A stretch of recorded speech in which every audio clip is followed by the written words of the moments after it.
Today I'm going to talk about climate-informed conservation and management, and specifically about the climate change response framework, and introduce the pilot, in that we are learning how to adapt this climate change response framework to urban ecosystems, and doing that first right here in Chicago with lots of partners who I'll talk about in a sec. So I was asked to introduce our institute, the Northern Institute of Applied Climate Science, and in fact, even just this morning, I had a question of what exactly is your group, and why do they do what they do? So what we do anyway is try to provide practical information to people working on the ground in ways that are useful for them and relevant to their needs. And this information, of course, relates specifically to climate change, which is something that a wide variety of groups and organizations working in forests are struggling with. So in terms of what we are and how we're organized, the Northern Institute of Applied Climate Science is both federal and non-federal. We are primarily funded by the Forest Service, but we're not just Forest Service research. They are one of our charter members. We're a chartered institute, but also the Eastern region, which is the National Forest System, and then state and private forestry, a northeastern area, who reaches out to state and private landowners. And then we have non-federal partners: Michigan Tech University, the National Council for Air and Stream Improvement, which is a industry-funded science organization, and then finally the Trust for Public Land. So these groups, they have a wide variety, really, of missions and even perspectives on climate change. But what they share is the understanding that there is a need for an organization to exist whose sole purpose is to bridge that just incredibly complex and diverse body of knowledge and science about climate change with the needs of land managers and forest managers and planners and people who are working on the ground who have very specific questions and very specific needs. So that's what we do. This is our group who works in adaptation, and these are links to two of our primary projects: the Climate Change Response Framework, which I'll talk about today, also the Climate Change Resource Center, which is probably the largest single resource on the internet about forests and climate change. So this group, we've got 7 full-time people. Their job is what I just described. It's to help people who are thinking about adaptation in forests. We're the biggest group of that nature that I know of, certainly in the eastern U.S., but perhaps in the country. And yet, again, we're just 7 people. And while these people are all very special and incredibly dynamic and creative individuals, we can only do so much.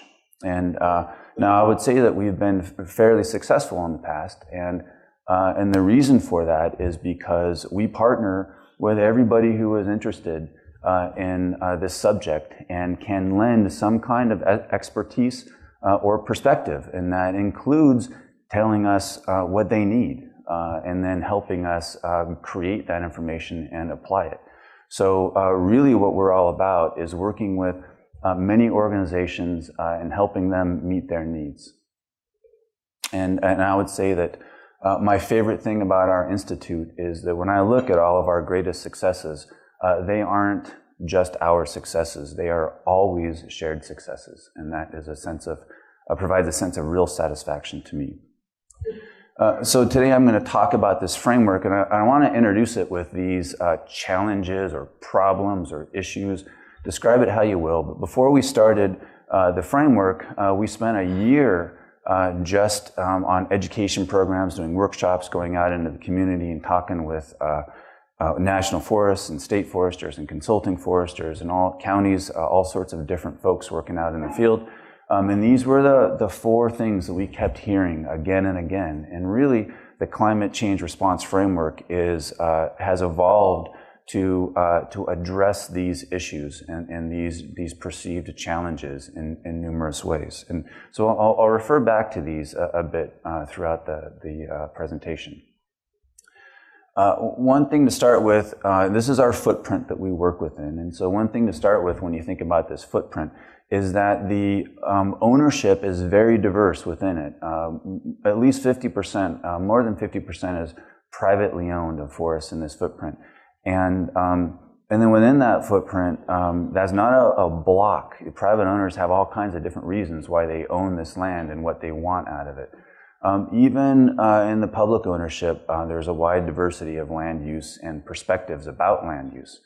And so when you think about that, the question is, when you bring climate change to the table, how do you address this huge diversity of values across such a huge diversity of landscape? And then furthermore, let's see if I can get a laser here. Furthermore, how do you provide feedback to the scientists who are producing this fire hose of information so that over time they can begin providing information that is more applicable to what people are asking for who are working on the ground? So again, this is really our job, is to be these arrows here, and that's what the climate change response framework is also about. So what is the framework? I'll go into it, of course, in depth, but these four main components are really part of a structured process. It works a little differently at different scales, but these four components are really each addressing one of those four issues, one or more of those four issues in a somewhat different manner. And so I'll go through these throughout the course of the presentation, and also talk a little bit about how we're adapting these within the Chicago wilderness area. So this is the extent in terms of what we call analysis area or project area of the climate change response framework. And we started up here in northern Wisconsin, but as you can see, we spread and we work in a lot of different places. These acreages aren't necessarily the acreages that we're working in directly, because that would be massive and overwhelming, but they are acreages for which we've produced vulnerability assessments. And then we work with individual landowners and organizations within those spaces to help apply that vulnerability information. And then you can see here, I'll point out, there's Chicago right there. So over the course of the last 5 years or so that we've been working with this framework, we have drawn in all kinds of different organizations, which include hundreds of people. We've published numerous assessments and developed forest adaptation resources to help apply that information in a practical manner on the ground. And then ultimately, everything works towards getting something done on the ground. That's ultimately the goal, is not just publication for the sake of publication, but it's really to get things happening on the ground, produce information that people use, and then help them actually use it to make climate-informed decisions. Ultimately, the decisions are still theirs, always theirs. We're there to help them meet their needs, not to push them in any direction. So in Chicago, what we're looking at is pretty much the same things. So we want to partner with folks, but they're going to be a little bit differently than they might be in rural areas. We're going to assess vulnerability, but as you'll hear from Leslie Brandt, and actually throughout the course of the day, that assessment is just a little bit different than it is in the rural forests. We will apply adaptation resources. Some of those will be the same, but then again, some of them will be a little different. In some cases, maybe very different. And then ultimately, we want to come back to this baseline, which is showing it on the ground, providing examples that other people can look at and learn from, because we feel very strongly that people learn from stories and they learn from examples. They learn from seeing something done. And then applying that to their own lives and their own situation. So in terms of partnerships, this gets back to that idea of it's just too big. Well, partnerships, climate change is just too big. Well, partnerships, if they're effective, they multiply your capacity. Here and you hear about force multipliers in military speak. Well, in ecosystem partnership speak, you have a capacity multiplier, and that is a group of different organizations with slightly different skills, with time, and it's not that any one organization can do all of it, but working together, the sum is more than the parts. And so we help convene these partnerships through the framework, and we work with everybody who wants to make something happen on the ground, who wants to provide information, skills, and perspectives into this process.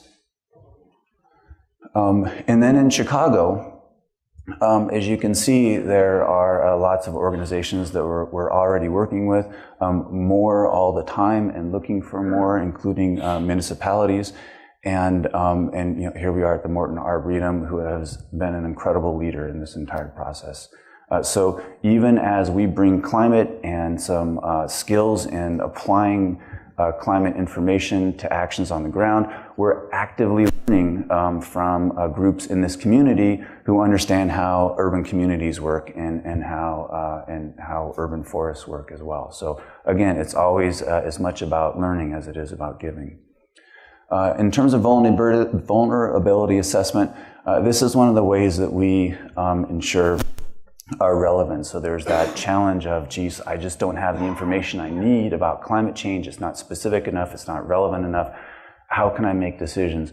Well, we produce vulnerability assessments that are specific to the needs of the users in forests. And so one of the things that we've been learning is how to do that in Chicago in an urban setting. You know, what are the specific needs and how do we address them?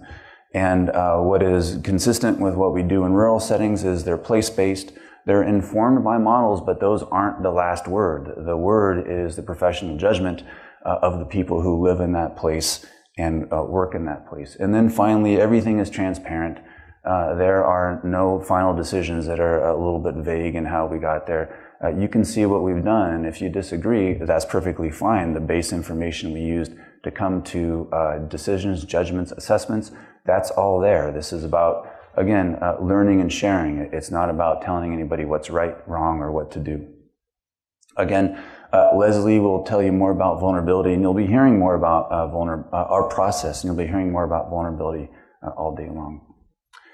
In terms of the adaptation resources, so again, you know, one of the things that we're trying to do is address these diverse needs that I talked about right up at the beginning. And there's this sense that sometimes, well, you know, what is adaptation? It's not what I do. I have specific needs, and now you're trying to tell me to do something else that is relevant to climate, but not getting me what I need out of my land. And so one of the things that we did in designing this was, first of all, again, we don't make recommendations. We don't tell people what to do. But what we try to do is give them a wealth of strategies and approaches to apply information about climate change to their land in planning to meet their needs. And some of these things are mutually exclusive. Some stuff may seem like a terrible idea to some people, while it might seem like the perfect idea to other people. That's the point. It's a menu. I never choose vegetables on the menu, for example, in a restaurant. And that's just my thing. You know, I go for the cheeseburgers. You know, so this is the same way with adaptation. There's going to be different approaches, and that's good. A diversity of approaches is good. So when we talk about these strategies and approaches, one thing that we've done is you hear a lot of vague conceptual strategies and approaches about climate change. We've tried to organize these in terms of general concept down to specific actions. And this is part of that process that we bring people through, which helps apply the information to meet their goals, but ultimately get something done on the ground. It involves a structured process that is actually carried out through a workbook, an actual workbook. This is really just an adaptive management cycle, which many of you will be familiar with, but which is specific toward climate change in this case, which integrates larger vulnerability assessments but has a critical step where those larger vulnerability assessments at bigger scales are stepped down to the critical scale that people are working at and making decisions at, and integrates general adaptation strategies and approaches to the specific actions that people want to take on the ground to meet their needs. And so this looks pretty simple. Of course, when I say workbook, it's really a workbook. So every one of those boxes has numerous columns, and those columns are referred to in a long chapter within that book that I talked about and showed you a picture of, that explain how to get through each one of those columns, and provides prompts with questions and considerations for the manager to think about.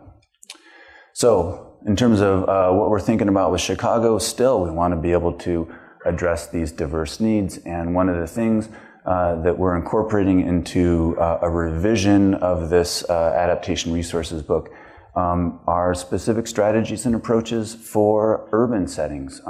And we had a tremendous amount of input from diversity of folks in that whole partnership list that I showed you, especially led through Chicago Wilderness and Morton Arboretum. And hopefully, as this comes out, again, people will see things that they recognize as meeting their needs in this. But again, the workbook itself is a tool that they can use to get something done on the ground. And then in terms of the demonstrations, these are real-world examples, and this idea that people learn from stories. One of the challenges that we kept hearing is, well, geez, we don't know what adaptation looks like. It's some crazy thing. It's different than what I would ever do for certain. And it must need these tools that are unlike anything that exists now. And I know that you're going to design them someday. Come tell me when you're done. In fact, as real world examples, one of the things that we try to show people is, in fact, most of the tools that they need, they've already got in their toolbox. And it's maybe just a little bit different of an application. And when they want an example of what adaptation looks like on the ground, we want to be able to provide those examples. And one of the reasons is because we want also to get people to, one, understand the diversity of approaches to forest management that is out there now, but also understand that there is no silver bullet for adaptation. There's no one way to do it. Just as there's a diversity of approaches now, which reflect a diversity of values, there will still be the same thing in the future when we're talking about adaptation. So we've got more than 60 projects. I think at this point it's actually closer to 80 projects underway across this footprint that we work in. And each one of these projects that you see is an example of a landowner or land manager who has gone through this workbook process. And they have, again, in trying to reach their own goals on their own land, considered climate information and pressures within the ecosystems that they work in, and how these pressures can be adapted to, essentially, both in management and in ecosystems. So, and then ultimately wrote it all down in a plan and allowed us to write it all down in an example so that other people can look at these and learn from them. And as you see, we really try to show a diversity of organizations who are engaged in this, because they really have a wide range of ways of thinking about the land, of valuing the land, and of acting upon it. So in Chicago, we want to take the same approach. We want to help people with their longer-term plans in municipalities, as well as engage in shorter-term projects. And again, one of the things that we would like to do is to show a diversity of approach and thinking about the trees, about the parks, about the urban forest ecosystems that you have, both broadly across the whole area, but also specifically within smaller areas. And we are designed as an institute to help you do this. We're designed to be a partner with the organizations that are already working here and would like to engage in these discussions with us. So just some final thoughts. So climate-informed decisions are really much less about climate than they are about people and the place. So people have needs, they have values, they have ways that they view an ecosystem, whether it's rural or whether it is an urban ecosystem, and ways that they value that, and things that they expect to get out of it. And so one of the challenges as a community who is thinking about climate, when we try to talk to people about this, is that they have, many people have the sense that we're trying to pressure them to be different, to think differently, to act differently, and to do something that is other than their own values. And so how we try to come at this, and how we think it's important to come at this, is to really ground ourselves in other people's values, and try to help them meet their own goals. And now, in getting things done, there's a lot of organizations that can contribute time and expertise, and one of the challenges is organizing all of that. Chicago already has wonderful networks and organizations, which is why we came here to help pilot our urban climate change response framework, is because we could learn from you, and if we can't do it here, boy, we're not going to be able to do it anywhere. And so we've been extremely pleased and happy that it has been working, that we have been learning, that there has been a sharing of information. And one of the things that we've done is to provide a coordinator, because, at least for the climate area, because as you are thinking about all of these organizations with all of their perspectives and values and what they can contribute, it's critical to help bring them together in a functional manner. Somebody who thinks just about this project, and so that's, again, one of the things that we do and have been able to do. Also, that person can then help bring these organizations together. And again, in Chicago, that was done. We didn't have to do that. That was really wonderful. I can't even tell you.